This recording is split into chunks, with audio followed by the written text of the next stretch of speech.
Hello, I'm Brett Knowles from PM Squared Consulting. This short vignette reviews how we help clients solve a common problem, and that is, how do we differentiate between a strategic objective and a tactic or an operational objective? Here's the thing.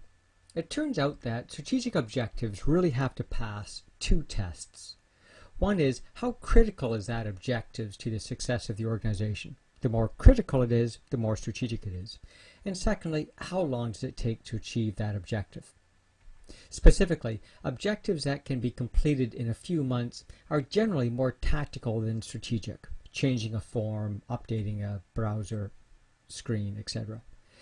But we can grade things from that elapsed time to create impact from low to high. The timelines vary from organization to organization. 1 to 5 years is typical, but illustrative only. The second criteria is that the objectives have to have a critical impact on the organization's overall mission. And again, things that have a low impact on the organization's mission are generally less strategic. Now, neither of these tests are foolproof, but if we look at the two of them in conjunction, we can see some interesting relationships.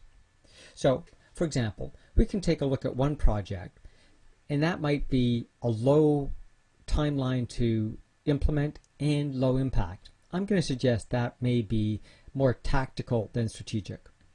Typically, strategic things are longer timelines and address more critical issues. So for a case of nomenclature, we go from tactical to operational to strategic.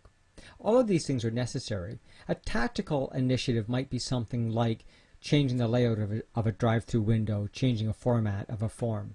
Operational may be moving two operational units together, a small acquisition. And strategic is obviously some of the larger, longer-term initiatives that we typically think of. So if we take a look at one project, we may grade it as having a slightly over medium impact on the overall mission statement. But it's going to take about 5 years to accomplish. A second initiative perhaps has a significantly lower impact on the overall mission and a shorter time period to complete. And in fact, by the time it's done, may have a smaller impact on the overall organization. So if we begin looking at different initiatives this way, we can begin to see what the differences are between them.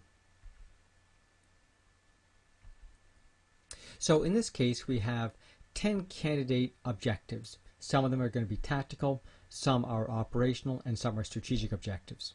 So let's take a look at 3 objectives. Curb illicit activity, establish clean trade, and communication. So curb illicit activity.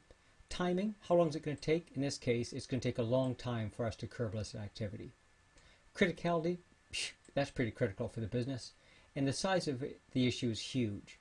So what ends up happening is it plots a dot over here relative to the other objectives. Now, since we've only put one up, it's not charting very well.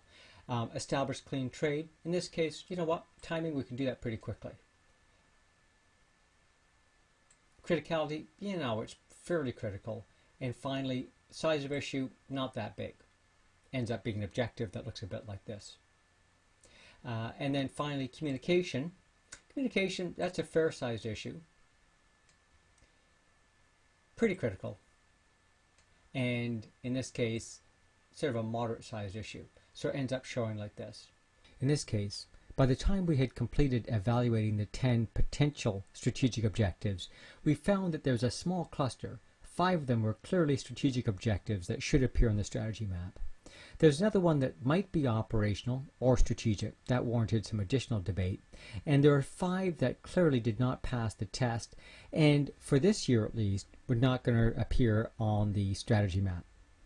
By the time we're done, we're able to create a strategy map that the organization could buy into and understand why the strategic objectives were there.